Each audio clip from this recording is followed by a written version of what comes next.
flying disc has been found and is now in the possession of the Army. Well, Roswell is really the ground zero of the UFO phenomenon.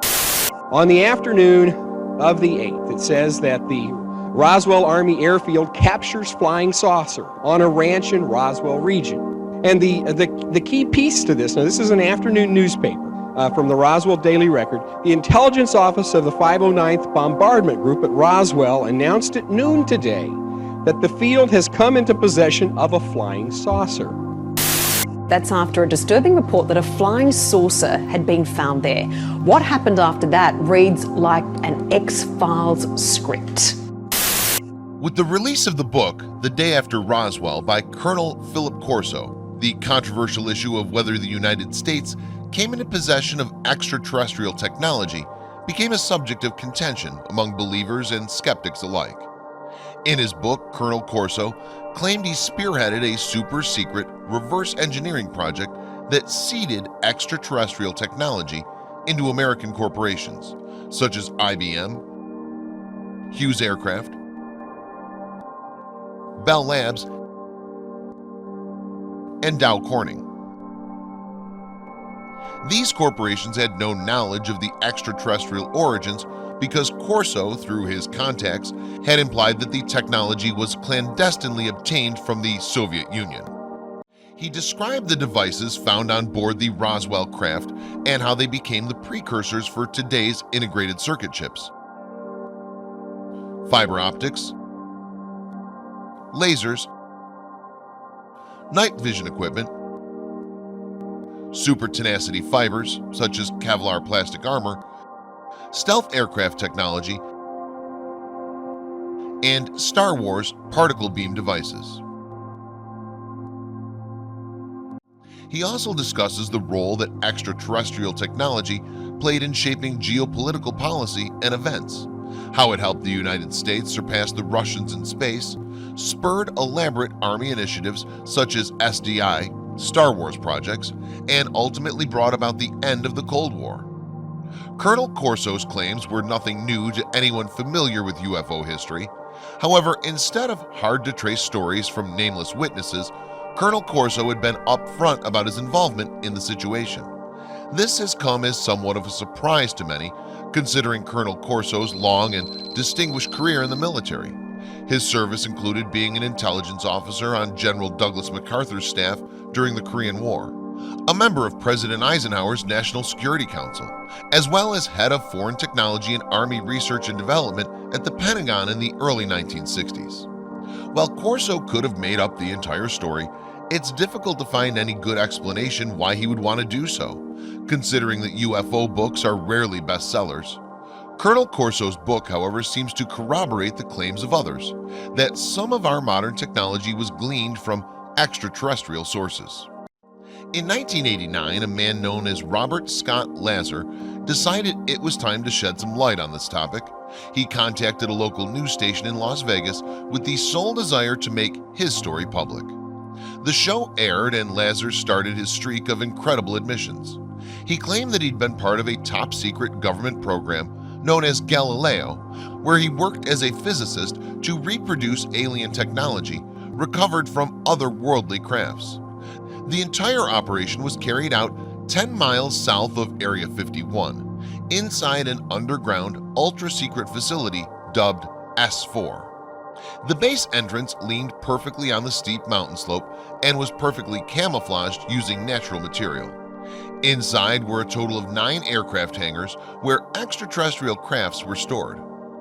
Lazar said he'd seen 9 alien crafts during his time he worked there between December 1988 and April 1989, and he offered relevant and detailed depictions of both their exterior shell and interior mechanism. According to him, their propulsion systems functioned on amplified gravity waves that were generated via a reactor found on the lowest level of the craft. One of his attributions as a physicist involved researching the saucer's fuel, a compound with the atomic number 115. This element had uncanny properties which allowed the flying devices to bend space around them, allowing for 2 points anywhere in the cosmos to be dragged and squeezed together until the transit distance became minimal. However, the catalyst required for this process couldn't be synthesized on Earth. I am exactly sure of what I saw. I know what mainstream science is. I know where physics stands. I know all that. And this is an extraterrestrial craft, Bob Lazar stated. This technology is hundreds and hundreds of years in advance of us, and that's the end of that story. Lazar also spoke of a briefing he received from ETs, who originated from the fourth planet of the binary stellar system Zeta Reticuli 2, more precisely known as the Greys. It involved extended historic events spanning over 100,000 Earth years where aliens have contributed to the birth and development of mankind.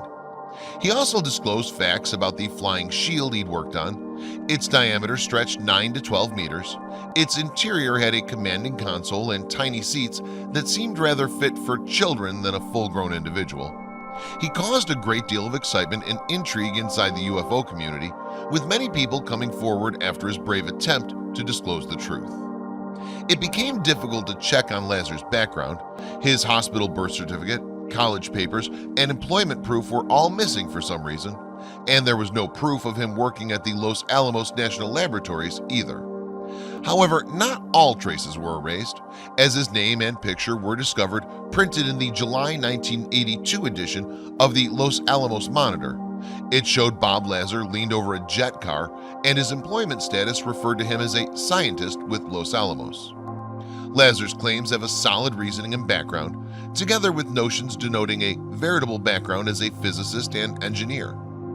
Considering the level of secrecy attributed to this facility, it's easy to understand why Lazar's background was impossible to be tracked. The number of whistleblowers to have come forward over the last 60 years is truly staggering. Nearly everyone who was involved in the Roswell incident has already testified to the belief that the material recovered in Roswell, New Mexico in July of 1947 was extraterrestrial in origin, and that alien bodies were also recovered. These are also interesting and worth examining. Some of these quotes come from Ben Rich. Rich was the second director of the Lockheed Skunk Works from 1975 to 1991. He's been called the father of stealth, having overseen the development of the stealth fighter, the F-117A Nighthawk. Before his death, Rich made several shocking open statements about the reality of UFOs and extraterrestrials.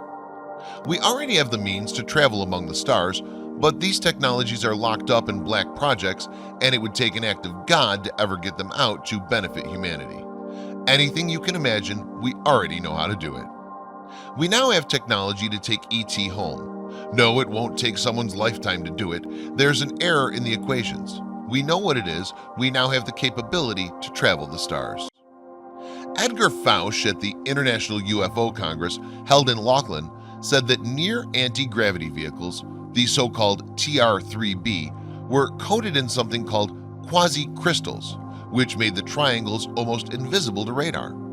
According to Fausch, the only thing more advanced than this vehicle was alien technology we got it from in the first place. The fact is that so much information has now been put out that the truth is relatively easy to verify. Stories and folklore of crashed flying saucers and acquired alien technology are a 20th century phenomenon. However, legends and tales from our distant past reveal that mankind has periodically been the recipient of technology not from this planet. The appearance of Homo sapiens some 200,000 years ago seems to defy modern theories of human evolution. Even though humans are clearly related to primates, there's been little fossil evidence to support that modern man actually evolved from his primitive relatives. In fact, if we go by fossil records, modern-type men appeared suddenly on the planet and soon supplanted his other less developed brethren. The sudden appearance of civilization, especially in prehistoric Mesopotamia, has also confounded scientists over the years. For thousands of years, the height of man's technological achievement was the use of flaked stone tools. Then, seemingly overnight, Neolithic nomadic hunters discovered agriculture, which in turn brought about the emergence of defined communities. One of the oldest known civilizations were the Sumerians. No one knows for sure where the Sumerians came from because their language and culture have no traceable sources. However, they did things that no human beings had done before. Between 3900 and 3000 BC, the Sumerians developed a society rich in art and technology never seen in the annals of recorded history. Writer Zecharia Sitchin believes that the Sumerians were able to achieve their high order of society because they had guidance from the Anunnaki, or those who from heaven to earth came. Sitchin, a biblical scholar and linguist, is one of only 200 people in the world to decipher and read the early Sumerian language. Sitchin believes that the Sumerians wrote down the true story of highly advanced aliens that came to Earth and created humans. According to his interpretation of the ancient texts, wisdom was lowered from heaven to earth by aliens around 3760 BC. This gift of knowledge, says Sitchin, included agriculture, medicine, and mathematics. The Anunnaki also disclosed many secrets of astronomy. Sitchin says that the ancients understood the solar system better than many later generations of astronomers. The Sumerians were aware of all the planets in the solar system. They also wrote of a planet that modern astronomers have yet to discover, the home planet of the Anunnaki, Nibiru. Sumerian legends tell the story of how the Anunnaki came to Earth from Nibiru in order to mine gold. The Anunnaki soon grew tired of the backbreaking labor. Ninhursag, the goddess in charge of medicine, combined the genes of the Anunnaki with a primitive ape man or hominid and created a Lulu, a primitive worker to relieve the Anunnaki of their labor. Ninhursag, thereafter named Ninti or Lady Who Gives Life, held up the prototype hybrid and cried out, "My hands have made it." The Lulu resembled the Anunnaki. Unlike its hairy ape-man ancestor, the hybrid had, according to the Atrahasis text, a skin as the skin of a god. Man was created in the image of the gods. Many ancient peoples believed that their technology was the result of a gift from the gods. The gods would occasionally come down to earth in times of great need and assist humankind with various kinds of knowledge. The tale has been so often repeated in the past that the recent stories of acquired technology from crashed flying saucer could be the modern version of gifts from the gods. Gods that still have an interest in mankind, their own creation. Dr. V. Raghaven, retired head of the Sanskrit department of India's prestigious University of Madras, contends that centuries-old documents in Sanskrit, the classical language of India and Hinduism, prove that aliens from outer space visited Earth centuries ago. 50 years of researching this ancient works convinces me that there are living beings on other planets and that they visited Earth as far back as 4000 BC, the scholar says. There's just a mass of fascinating information about flying machines, even fantastic science fiction weapons that can be found in translations of the Vedas, scriptures, Indian epics, and other Sanskrit texts. The Mahabharata writings mentions divine lighting and ray weapons, and even a kind of hypnotic weapon. There are also descriptions of vimanas or flying machines that navigated at great heights with the aid of Mercury and a great propulsive wind. These were space vehicles similar to the unidentified flying objects reported throughout the world today. The Ramayana even describes a beautiful sky chariot which arrived shining, a wonderful divine car that sped through the air. In another passage, there's a mention of a chariot being seen sailing overhead like a moon. The references in the Mahabharata are no less astounding. At Rama's behest, the magnificent chariot rose up to a mountain of cloud with a tremendous din. Another passage reads, Bhima flew with his Vimana on an enormous ray which was as brilliant as the sun and made a noise like the thunder of a storm. In the ancient Vimanka Shastra, science of aeronautics, there's a description of a Vimana, an apparatus which can go by its own force from place to place or globe to globe. Dr. Raghaven points out, the text revelations become even more astounding. 31 parts of which the machine consists are described, including a photographing mirror underneath. The text also speaks of 16 kinds of metal that are needed to construct the flying vehicle, but only 3 of them are known to us today. The rest remains untranslatable. Another authority who agrees with Dr. Raghavan's interpretations is Dr. A.V. Krishnamurti, professor of aeronautics at the Indian Institute of Science in Bangalore. It's true, Dr. Krishnamurti says, that the ancient Indian Vedas and other texts refer to aeronautics, spaceships, flying machines, and even astronauts. Dr. Krishna continues, "A study of these Sanskrit texts has convinced me that ancient India did know the secret of building flying machines and that those machines were patterned after spaceships coming from other planets. If we're to believe the ancient tales and legends of our predecessors, humankind was originally bred to be slaves by alien visitors to our planet. Using the genetic material of early hominids, the visitors combined with their own genes to create a new species, a species that was both mortal and divine. That species we now know today as Homo sapiens. The ancient texts state that man was given the gift of knowledge, making him almost like the gods. The gods, however, denied man the gift of immortality, for if mankind had both the gift of knowledge and of immortality, then he would be just as the gods. After nearly wiping out their genetically engineered offspring more than once, the visitors eventually decided to leave man to his own affairs.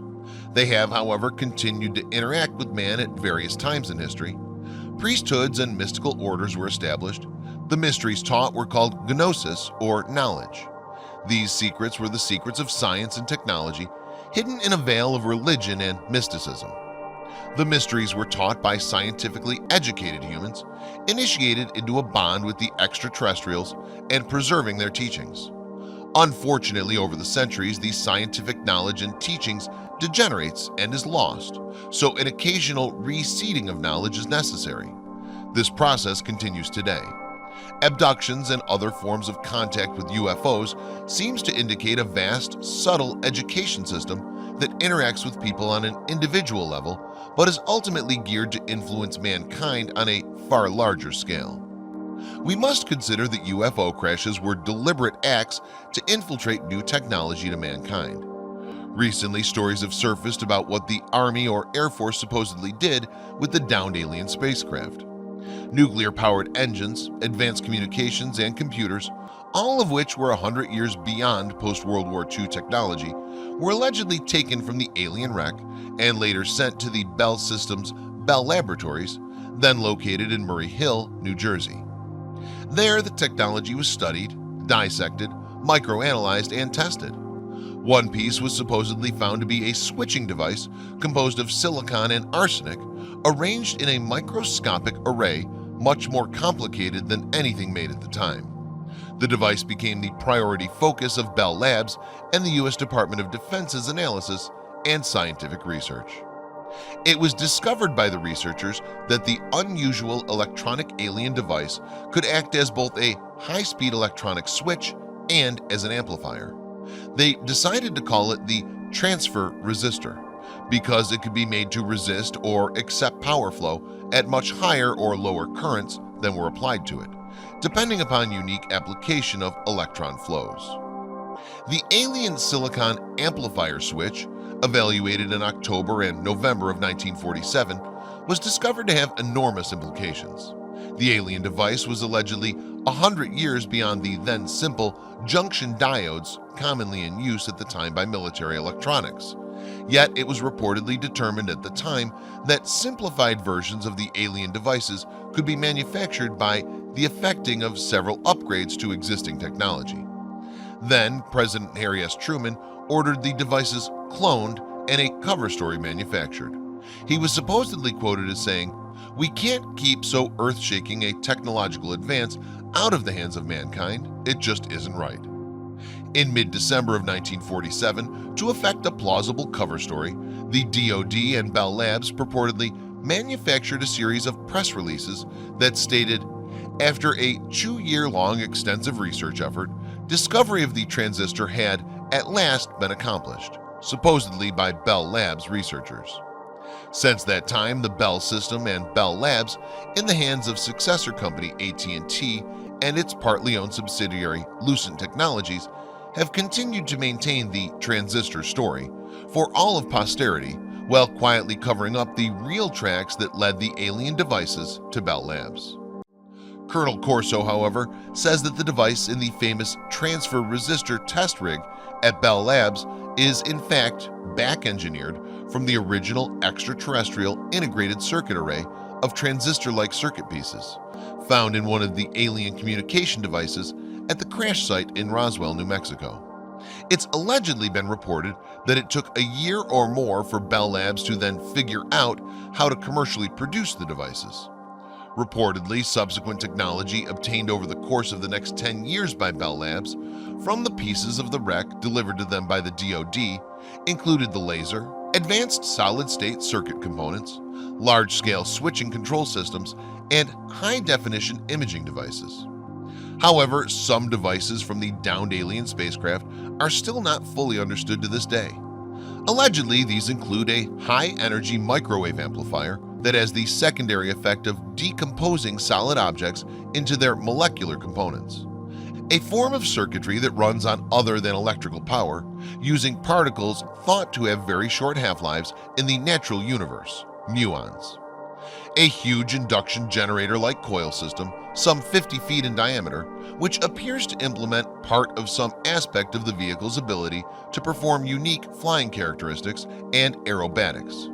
Some think it might be a gravity nullifying device.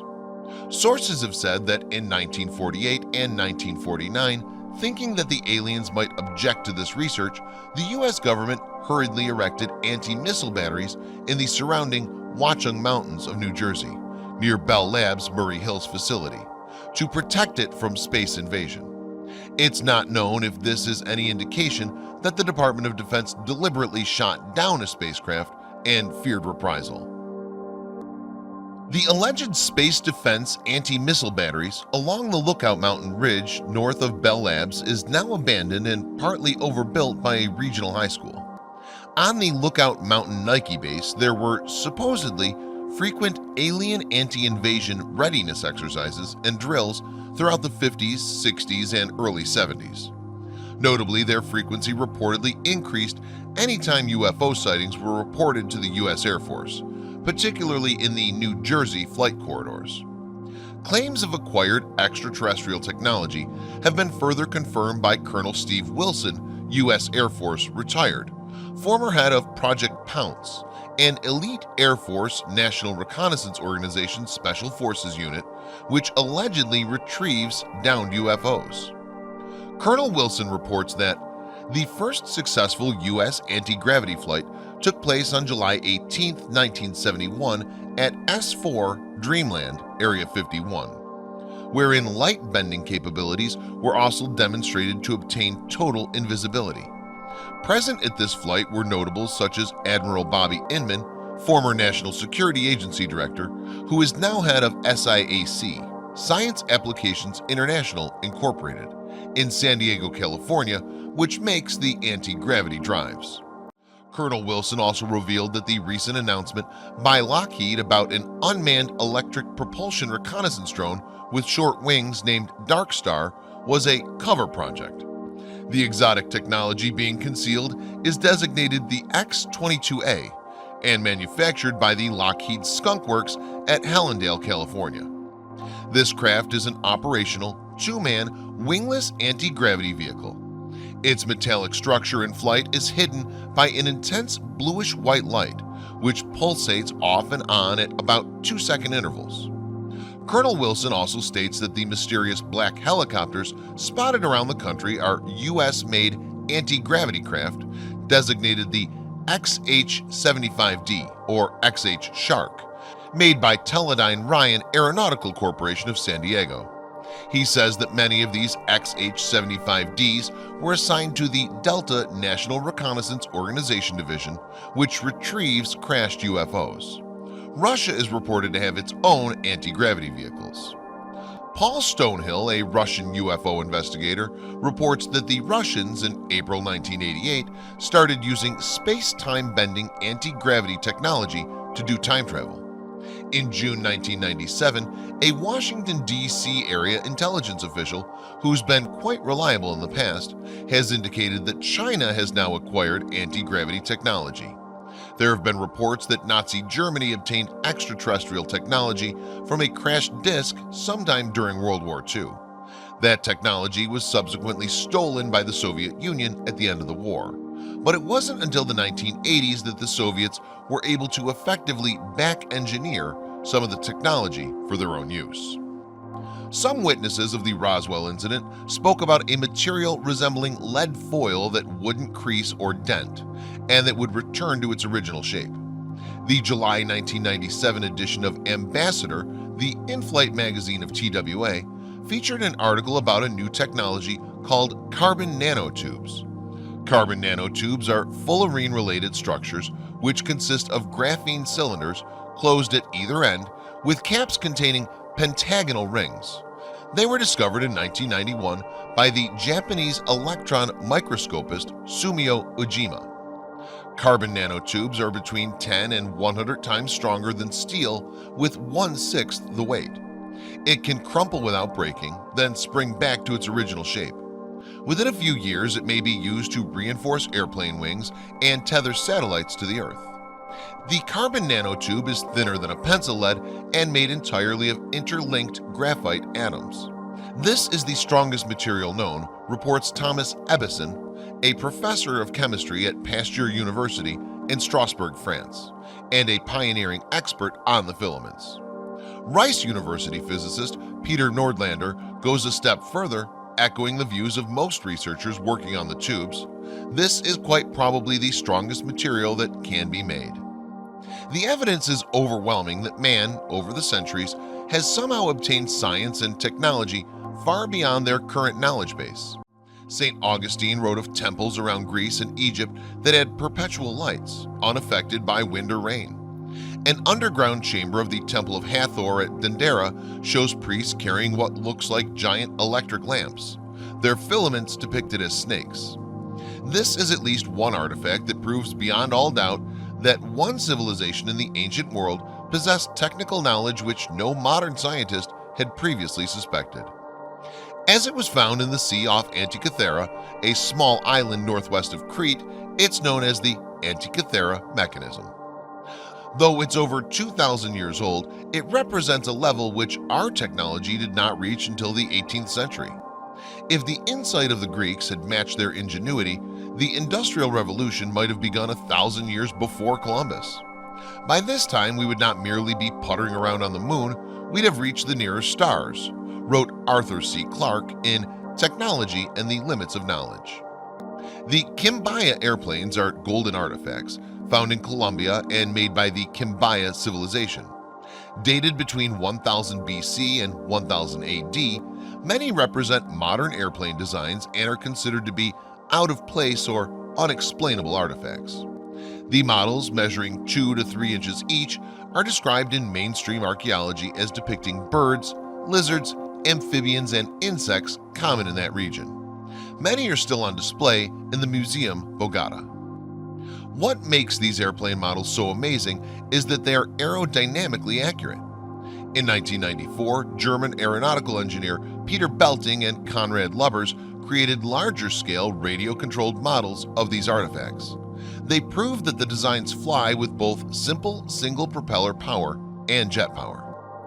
The astonishing reality of these artifacts sets in when one considers that mechanical flight had not been invented until the Wright brothers' flight in 1903.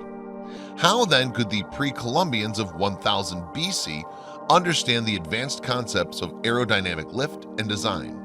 This was a civilization that had barely developed the ability to use bronze tools and still lived in brick structures and used live flames for light.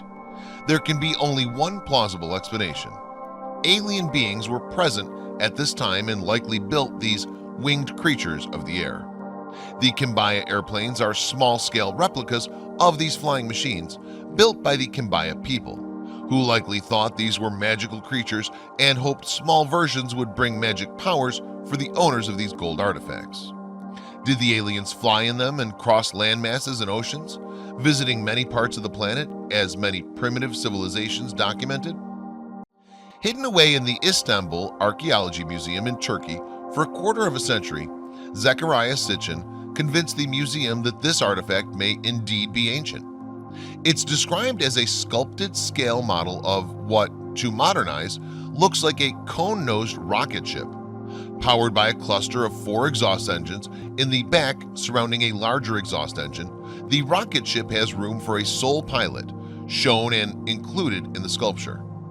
The pilot is sitting with legs folded towards his chest and wearing a one-piece ribbed pressure suit, which becomes boots at the feet and gloves at the hands, and points out that since the pilot's head is missing, we cannot know whether the pilot wore a helmet, goggles, or other headgear. Sitchin spent years tracking down the artifact until he located it at the Archaeology Museum in Istanbul. It was excavated at Toprakale, a city known in ancient times as Tuspa, where the kingdom of Urartu reigned briefly over 2,500 years ago. The museum curators decided this small artifact must be a forgery because it differs from the era's style, and more importantly, it looks like a space capsule. They reasoned that since there was no space capsules in ancient times, it must be a modern fake, a practical joke made of plaster of Paris and marble powder.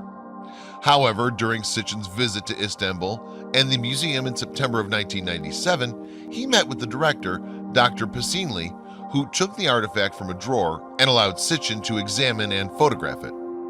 It looked to Sitchin to be carved from a porous volcanic ash stone, the details very precise. Dr. Pasinli asked Sitchin what he thought. It is not out of context, Sitchin told the director and his colleagues, when you view various artifacts that also seem to represent an ancient spacefaring civilization. In Sitchin's The Lost Realms, you'll find illustrations of artifacts that may represent bearded spacemen and rocket ships from Mexico, and from Lebanon, what might be a rocket ship on a landing platform. In the years 1991 to 1993, gold prospectors on the small river Narada on the eastern side of the Ural Mountains have found unusual, mostly spiral-shaped objects. The size of these things ranges from a maximum of 3 centimeters down to an incredible 1/10,000th of an inch. To date, these inexplicable artifacts have been found in their thousands of various sites near the rivers Narada, Koshim, and Balbanyu, and also by 2 smaller streams named Vitirsi and Lapkavoj, mostly at depths between 3 and 12 meters. These spiral form objects are composed of various metals, the larger ones being copper, while the small and very small ones are of the rare metals tungsten and molybdenum. Tungsten has a high atomic weight and is also very dense, with a melting point of 3,410 degrees Celsius. It's used principally for the hardening of special steels and in unalloyed form for the filaments of light bulbs. Molybdenum also has a high density and a respectable melting point of 2,650 degrees Celsius. This metal too is used for hardening steels and giving them corrosion-resistant properties, these being used principally for highly stressed weapon parts and vehicle armor. All tests carried out to date these objects to around 20,000 years old. These are objects that by scientific measure are very old, but in form or construction appear to be quite modern. They're impossible fossils, out-of-time technology, anachronistic artifacts. In other words, if our history of the world is correct, they just should not exist. And there are many examples, many more than geologists, archaeologists, and other scientists care to admit. It's conceivable that mankind in the past achieved technology equivalent to modern science, only to lose this knowledge in some cataclysmic event. The ancient writings of these peoples state clearly that their knowledge was given to them by the gods or sky people. These sky people could very well be with us today, but instead of disguising themselves as gods, we know them as the pilots of UFOs. These UFO occupants, wherever they come from, seem to be interested in seeding mankind with new ideas and original thoughts. Unidentified flying objects seen in the 19th and early 20th century resembled the airships that would soon be developed by earthly inventors. The ghost rockets seen after World War II bore a striking resemblance to the space rockets built years later to finally send men off the surface of the planet. Now the UFOs resemble silver discs and triangles flying about with what appears to be anti-gravity propulsion systems. Could this be the next major step in mankind's technological revolution? Were the seeds for this technological giant step planted in 1947? If the stories and myths of the past are any indication, then mankind will continue to achieve scientific wonders thanks to the gifts of technology from the gods.